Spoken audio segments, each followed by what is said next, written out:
बिस्मिल्लाहिर्रहमानिर्रहीम। अस्सलामु अलैकुम। आज मैं आपको कलम बनाना सिखाऊंगा बहुत ही मुख्तसर अंदाज में। और ये है कि आप कैलीग्राफी करने के लिए सबसे पहले आपको जो अपना टूल है वो तैयार आपको करना आना चाहिए। अगर आप कलम तराशना नहीं जानते तो फिर आप सही तरह से लिख भी नहीं सकते। तो अब यह है कि सबसे पहले हमें क्या चाहिए, ये हमारे पास जो कलम हो वो तकरीबन कोई 8 से 10 इंच तक का ये कलम होना चाहिए हमारे पास। बहुत छोटा कलम ना हो, काफ़ी ज़रा बड़ा हो गया, कम से कम एक बालिश के बराबर का ये कलम हो हमारे पास। अच्छा, दूसरा ये कि कलम हमारे पास उसकी थिकनेस कितनी ज़्यादा हो। अब हमारे पास ये कलम भी है मगर इसकी थिकनेस थोड़ी ज़्यादा है। तो ये जो शहादा की उंगली है, फिंगर, ये तकरीबन इसके बराबर हमारे पास कलम होना चाहिए, ये ऐसे थोड़ा छोटा। उसका फ़ायदा ये होता है कि कलम पकड़ने में आसानी रहती है और आप आराम से कैलीग्राफी कर सकते हैं, ख़ास तौर पर बिगनर्स के लिए। तो जितने भी जो बिगनर्स हैं उनके लिए शुरू में यही है कि आप ये शहादत की उंगली से लेकर के आप ये जो हमारी लिटिल फिंगर है, तो इस साइज़ में आप कलम ले सकते हैं। और बाज़ ईरानी कलमें भी होती हैं, तो ईरानी कलमों का जो साइज़ है वो थोड़ा छोटा होता है, जैसे ये आप देख रहे हैं इसमें। तो बहरहाल हम बिना ताख़ीर के अब अपना करते हैं। सबसे पहले ये है कि कलम को कहाँ से शुरू किया जाए। जो एक बहुत बड़ा सवाल होता है कि कलम को हम कहाँ से शुरू करें, यहाँ से शुरू करें, यहाँ से शुरू करें, कहाँ से शुरू करें। तो बिगनर्स को शुरू पता नहीं होता। तो सबसे आसान तरीका अल्लाह ताला ने हमें ये दिया हुआ है कि हमारे पास ये मेजरमेंट के लिए ये थंब पे जो फर्स्ट हमारा जो एरिया है, इसको हम ऐसे रखें। अगर ये आप देखें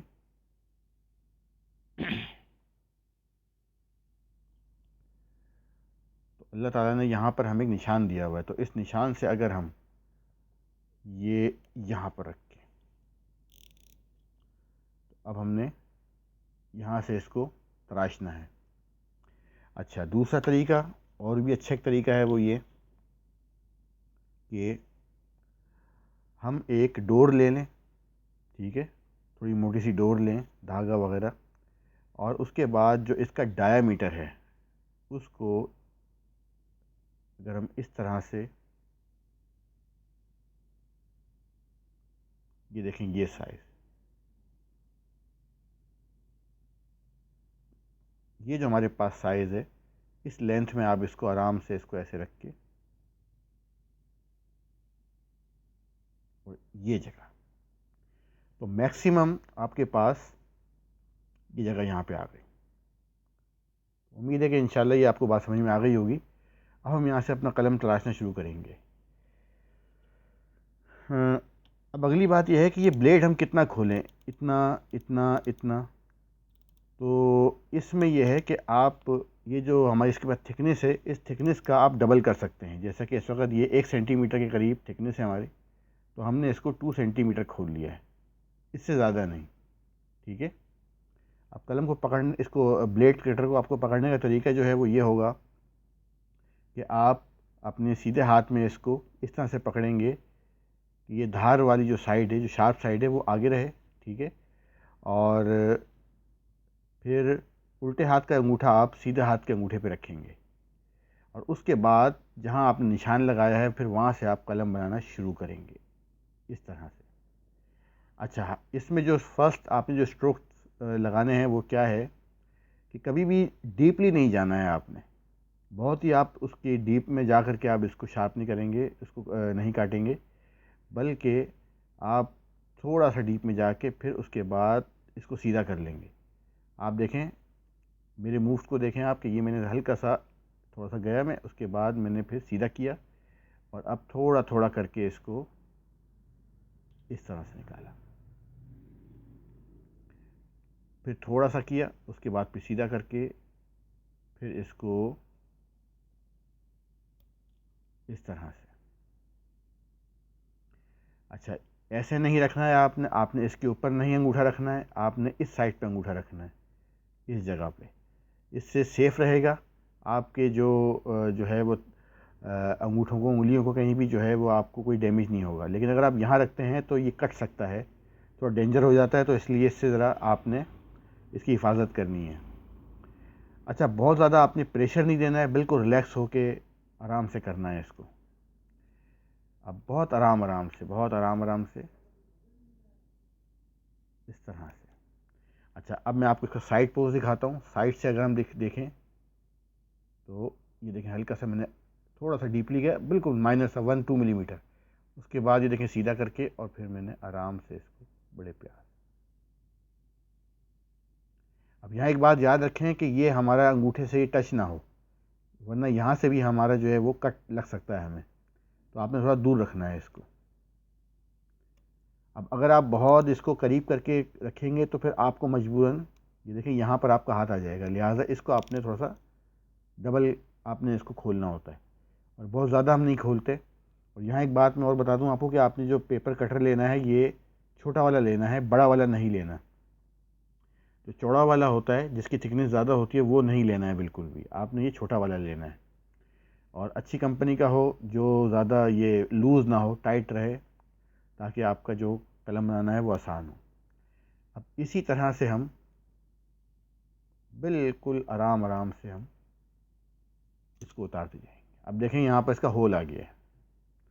आपने पीछे बार बार पीछे नहीं जाना है, बस जिस जगह आपने एक निशान लगाया था उसी निशान पर रहते हुए आप कलम को तराशेंगे।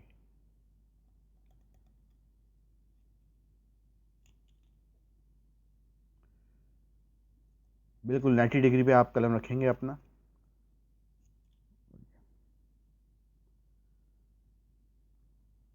अच्छा, अब कभी कभार ये होता है कि कुछ बिगनर्स, उनके थोड़ा सा उनको डर लग रहा होता है कि वो एक साथ पूरा कलम नहीं बना सकते, तो नो प्रॉब्लम, आप ये कर सकते हैं कि एक साइड पहले आप आराम आराम से, ये इसकी वन साइड,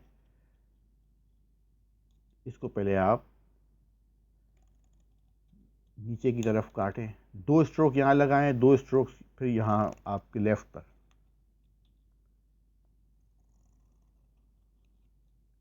ठीक है, अब इस तरह से देखें ये कलम जो है किस तरह से बन रहा है। फिर आप देखें ये साइड पर,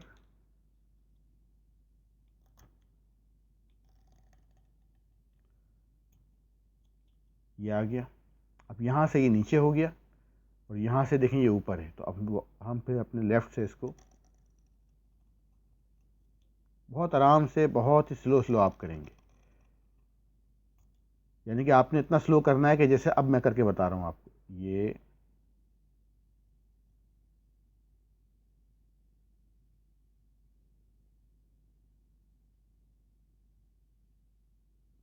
आपने इतना स्लो करना है। फिर इंशाल्लाह जब आप थोड़ा सा 10-15 कलमें बनाएंगे तो फिर ये आपका अच्छी प्रैक्टिस हो जाएगी, और फिर आप जल्दी बनाने लगेंगे। अब देखें सेंटर से मैंने इसको बिल्कुल बराबर कर दिया। अच्छा, अभी हमारे चूँकि ये जो नीचे का हिस्सा है जिसको हम फर्श बोलते हैं, ये अभी तक आया नहीं है, अभी तक होल चल रहा है, तो इस होल को हमने ख़त्म करना है। और बहुत ही माइनर सा ये रह गया है अभी।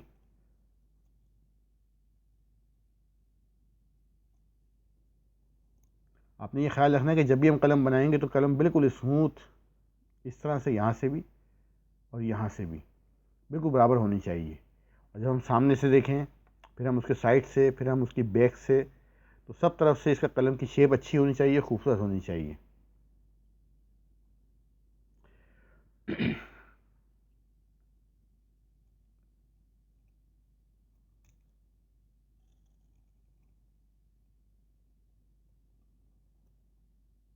अब ये देखें हमारा जो है वो फ्लोर एरिया जो है वो आ गया है। ठीक है, अब ये कितना होना चाहिए, मिनिमम या मैक्सिमम, तो इसमें आपने करना ये है कि यहाँ पर आप देखें कि आलमंड की शक्ल सी एक बन रही है, शेप बन रही है, एक बादामी शक्ल बन रही है। तो ये बादामी शक्ल बनने के बाद अगर हम इसका एरिया लें तो ये 2/3 और ये 1/3, यहाँ से यहाँ तक ये 1/3, यानी कि पूरा जो एरिया है हमारा ये कलम का, तो इसका 2/3 कितना है वो ये है, और इसका 1/3 कितना है वो ये है। तो ये मिनिमम इसको होना चाहिए, और मैक्सिमम ये हाफ हो, और वो हाफ़ हो। बस इस बात का ख्याल रखना है आपने। आप इस वीडियो को जब बार बार देखेंगे, ख़ास तौर पर जो पार्ट आपको समझ में ना आए, तो आप उसको बार बार रिपीट करके देख सकते हैं। रिपीट करके देखने में ये फ़ायदा हुआ कि आपको अब जब ये अच्छा, बाज़ लोगों का सवाल होता है कि क्या बेहतर है, हाफ़ हाफ़ कर लें, तो वो भी सही है, दोनों सही हैं। तो मैं जो हूँ वो हाफ़ रखता हूँ। मिनिमम जो है वो 1/3 होना चाहिए, उससे ज़्यादा कम नहीं होना चाहिए। अब देखें, ये मैं हाफ़ पे ले आया हूँ तकरीबन।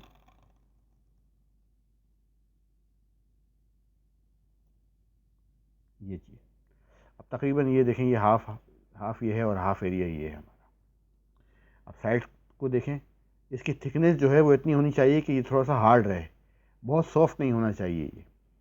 अब हम क्या करेंगे कि इसके जो शार्प एजेस है उसको थोड़ा सा सॉफ्ट करेंगे। मसलन ये वाला जो एरिया है हमारा, अब मैं आपको ये ज़रा बड़ा करके दिखा रहा हूँ, इसको आपने ज़रा गौर से देखना है।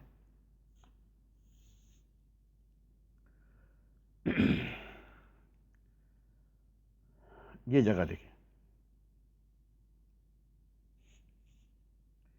ये बहुत शार्प होती है ये जगह। तो हमें कलम पकड़ते वक्त जो है वो थोड़ा सा ये हमारा कट लग सकता है। लिहाजा इस एरिए को थोड़ा सा इस तरह से सॉफ्ट कर सकते हैं। अब देखें, आराम से मैं इसको ये अपना हाथ, लेकिन जो ये एरिया देखें अभी, ये मुझे बाकायदा ये चुभ रहा है ये, तो मुझे इससे तकलीफ़ हो रही है। तो लिहाजा इस चीज़ से बचने के लिए हम थोड़ा सा इसको मोल्ड कर देते हैं, ज़रा सा इसको थोड़ा सॉफ्ट कर देते हैं। अब ये भी देखें आराम से वो हो गया। तो इसी तरह से हल्का सा यहाँ पर। अच्छा, अब इसकी थिकनेस इतनी है कि मैं बहुत पुश कर रहा हूँ तो ये जब जाके दब रहा है ये, इससे ज़्यादा नहीं होना चाहिए। बस हम क्या करेंगे इसके बाद,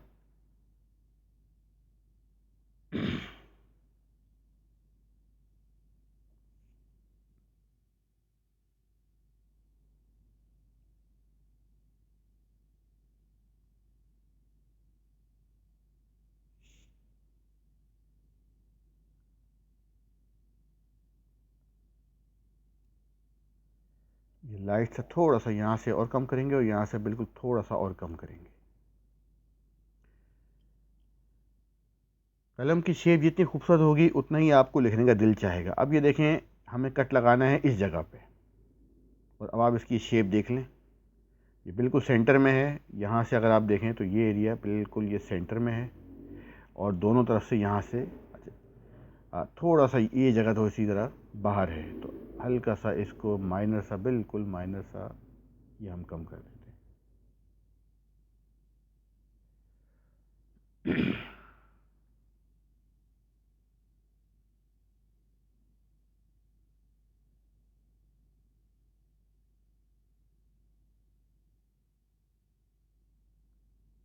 बिल्कुल माइनर सा, ये देखें ज़रा सा मैंने कम किया है। अब इसकी शेप और भी अच्छी हो गई। अब यहाँ पर हमने एक काम ये करना है, इसको चेक करना है कि इसकी जो थिकनेस है वो भी इसमें ज़रा हार्डनेस होनी चाहिए, थोड़ा सा लाइट सा फ्लेक्सिबल हो, लेकिन ज़्यादातर ये हार्ड होना चाहिए। अच्छा, अब इसके पीछे हमने एक हल्का सा इसको ज़रा सा छीलना है। ठीक है, कितना? यहाँ से यहाँ तक का जो एरिया है उसका थोड़ा सा हाफ, 1/3 या हाफ। अब ये मैंने थोड़ा सा निशान लगाया है। आपको एक चीज़ समझानी है यहाँ पर, वो ये कि जिस तरह से ये हमारे नाखून हैं, हमारे राइट और लेफ़्ट पर एक स्किन इसकी है हमारी, और बाकी बीच में नाखून है, तो बिल्कुल इसी तरह से इसकी भी राइट और लेफ़्ट पर स्किन जो है वो रहनी चाहिए, ताकि कलम की जो शार्पनेस है वो लिखते वक्त ये इस तरह से, ये आपने इसको ज़रा आप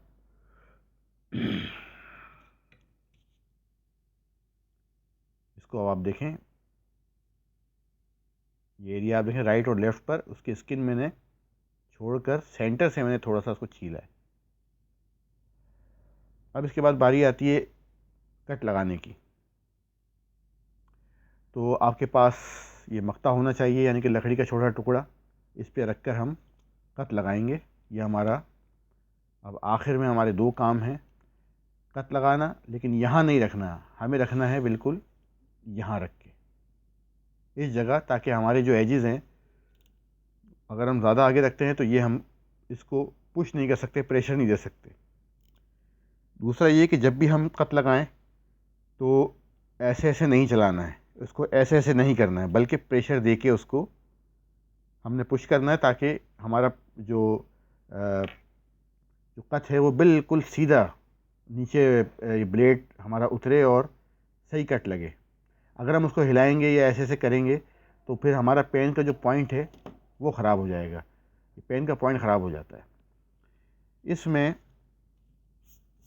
अब जिस बात का ख्याल रखना है कि आप इसको ऐसे रख करके ऐसे भी काट सकते हैं, और आप चाहें तो इसको ऐसे रख करके ऐसे भी काट सकते हैं। किसी भी एक जगह पर आप बस सेंटर में ना हो और बहुत ज़्यादा ऊपर ना हो, लेकिन बस ये साइड पे होना चाहिए। अब कट लगाने का तरीका आप देख लें कि किस तरह से मैं इसको लगा रहा हूँ। यानी बिल्कुल इसको सीधा रखा हुआ है, और अब मैं इसको ये तिरछा रख रहा हूँ। अब ये सीधा नहीं काटना, बहुत तिरछा नहीं करना है, बस एक मुनासिब सा। वीडियो की मदद से अगर आप देखें तो ये मैंने अगर वर्टिकली 90 डिग्री पे रखा हुआ है तो आपने इसको इतना कट लगाना है। और यहाँ मैं आपको एक बात और समझा दूँ कि एक और आसान तरीका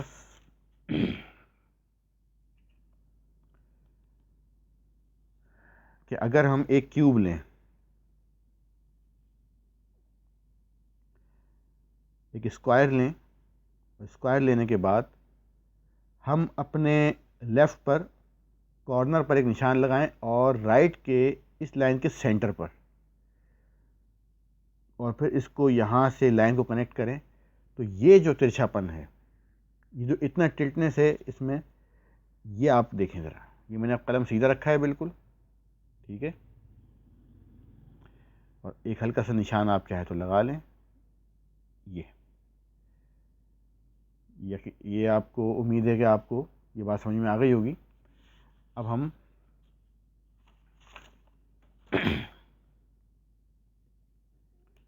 तो इतना तिरछा हम इसको रखते हैं, इतना तिरछा रख करके हम इसको लगाएंगे, कट लगाएंगे। सही साफ़ सुथरी जगह होनी चाहिए, ये जैसे ये जगह है। अच्छा, अब यहाँ पर हम ब्लेड को थोड़ा छोटा कर लेंगे, इतना कि बस ये ज़रा सा इसके बराबर हो, क्योंकि बहुत ज़्यादा अगर बड़ा होगा तो फिर वो कट लगेगा नहीं है, फिर ये हिलेगा, ये हिलेगा। तो हमने इसको थोड़ा सा कम करना है, और उसके बाद बिल्कुल साइड पर रख के ये हमने प्रेशर देना है इसको। अब देखें मैंने कैसे प्रेशर दिया हुआ है। आप ऐसे भी कर सकते हैं, और दूसरा आप ऐसे भी रख के कर सकते हैं। बस ये कि जगह ये आपका टकराए नहीं। मैं चूँकि ऐसे लगाता हूँ कि मैं शहादत की उंगली जो है वो यहाँ पर रख के और फिर इसको पुश करता हूँ प्रेशर से, ऐसे जैसे अनियन चॉप्स करते हैं। ये जो किचन में अगर आपने कभी देखा हो तो प्याज को चॉप करते वक्त जिस तरह की स्ट्रोक्स होते हैं वो लगाने होते हैं नाइफ से, तो बिल्कुल ये वैसे ही होता है, बिल्कुल ऐसे। अच्छा, यहाँ अगर आपको लगे कि थिकनेस अभी बहुत ज़्यादा है, जैसा कि यहाँ पर है, तो आप इसकी थिकनेस को ये कम कर दें, थोड़ा सा कम कर दें। आप ये भी कर सकते हैं कि कलम को ऐसे पकड़ के इस तरह से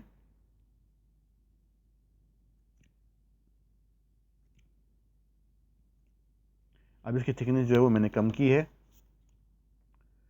ये देखें थिकनेस कम हो गई है। अब मुझे कट लगाना और भी ज़्यादा इजी हो जाएगा मेरे लिए। अच्छा, यहाँ पर एक बात और बता दूँ, कभी भी आपने ऐसे रख करके नहीं करना है, वरना ये आप अपना हाथ उंगली काट देंगे और फिर ये ज़रा मसला होगा। थोड़ा सा पीछे रख के आपने कभी भी करना हो तो इस तरह से, कभी भी ये ना कीजिएगा, बिल्कुल ये डेंजर है। और कभी बहुत प्रेशर नहीं देना है, बहुत ज़्यादा प्रेशर दे के नहीं करना है।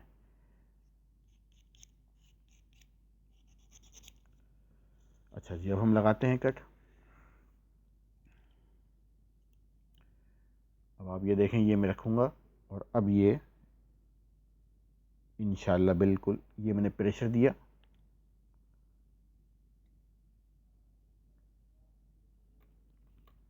और ये देखिए मेरा कट लग गया। अब इसकी थिकनेस जो है वो आप देखें, बिल्कुल ये तकरीबन 1 मिलीमीटर से कम होनी चाहिए। अगर आप इतना बड़ा कलम बना रहे हैं तो बस 1 मिलीमीटर या उससे कुछ कम होनी चाहिए, कभी भी 1 मिलीमीटर से ज़्यादा ना हो। और अभी भी थोड़ी सी थिकनेस है यहाँ पर, तो मैं इस थिकनेस को ज़रा सा और कम कर रहा हूँ, बिल्कुल मामूली सा। ये अब ये हमारा एक कलम बिगनर्स के लिए अभी ये है कि भाई कितना हम कलम बनाएं, 0.5 सेंटीमीटर का, या वो फिर आप नाप लें उसको स्केल से, कि जैसे अगर आप आपने हाफ़ बनाना है 0.5 मिलीमीटर, अब जैसे ये 0.5 सेंटीमीटर, तो देखें इस वक्त ये तकरीबन 6.5 मिलीमीटर है, 0.5 सेंटीमीटर से बड़ा है। अब अगर मुझे इसको 0.5 सेंटीमीटर करना है तो देखिए साइडों की जो मैंने ये स्किन इसकी बचा के रखी हुई थी, वो इसका फ़ायदा ये होता है कि आप इसको थोड़ा कम कर सकते हैं। यहाँ से कम किया, राइट से लेफ़्ट से, फिर आप बिल्कुल बैलेंस करते हुए और अपने कलम को आप देखते रहेंगे।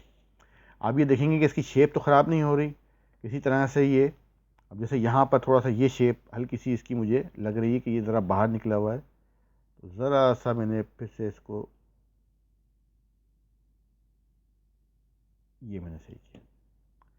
तो अब हम इसको अगर नापेंगे तो ये अभी भी थोड़ा सा बड़ा है, इसको हम और कम करेंगे।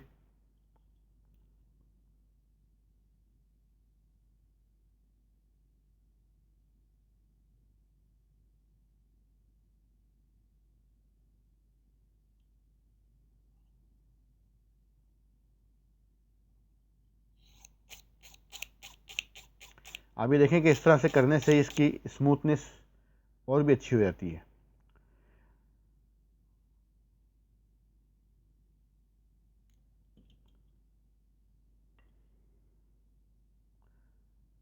अब हमारा कलम जो है वो 0.5 सेंटीमीटर पे आ गया है।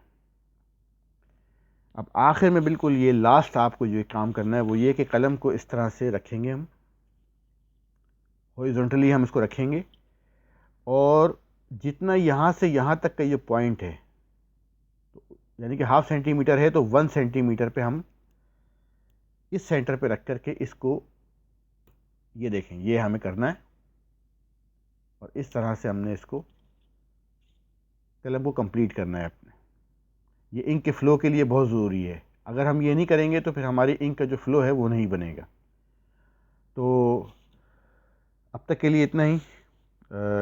उम्मीद है कि ये बात मेरी काफ़ी हद तक आपको मुख्तसर अंदाज में समझ में आ गई होगी। ये कलम की शेप और उसका सेंटर, उसकी साइज़ वगैरह, इन सबको किस तरह से हमने बैलेंस करना है। इंशाल्लाह तफसीली वीडियो भी मैं बनाऊंगा इसके लिए, कि और एक एक चीज़ के ऊपर बाकायदा पूरी ड्राइंग के साथ उसकी पूरी साइंस, टेक्निकली क्या क्या उसमें होना चाहिए, और कलम के नाम कौन कौन से हिस्से क्या क्या कहलाते हैं। तो अभी फ़िल वक्त जो है वो, अभी हमने ये है कि ये कलम है, ये जल्फ़ा है, और ये जो है ये एरिया, इसको हम कत बोलते हैं। ये इस कॉर्नर से लेकर इस कॉर्नर तक के एरिए को हम कत बोलते हैं। दूसरा ये हमारा जो राइट वाला कॉर्नर है ये वाशी कहलाता है, वाशी वहशत से। और जो लेफ़्ट वाला कॉर्नर है ये उनसी कहलाता है, उनसी यानी कि इंसान से, उनसियत से। तो ये कॉर्नर उनसी, वो वाशी, इस पूरे एरिए को हम, इस राइट टू लेफ़्ट तक के जो कॉर्नर्स हैं इस पूरे एरिए को हम कत बोलते हैं, नुक्तों वाला काफ और तोय, कत। और ये यहाँ से यहाँ तक के एरिए को जल्फ़ा बोलते हैं, जीम लाम फ़े है, जल्फ़ा। तो इंशाल्लाह फिर नेक्स्ट वीडियो में आपसे मिलते हैं। शुक्रिया।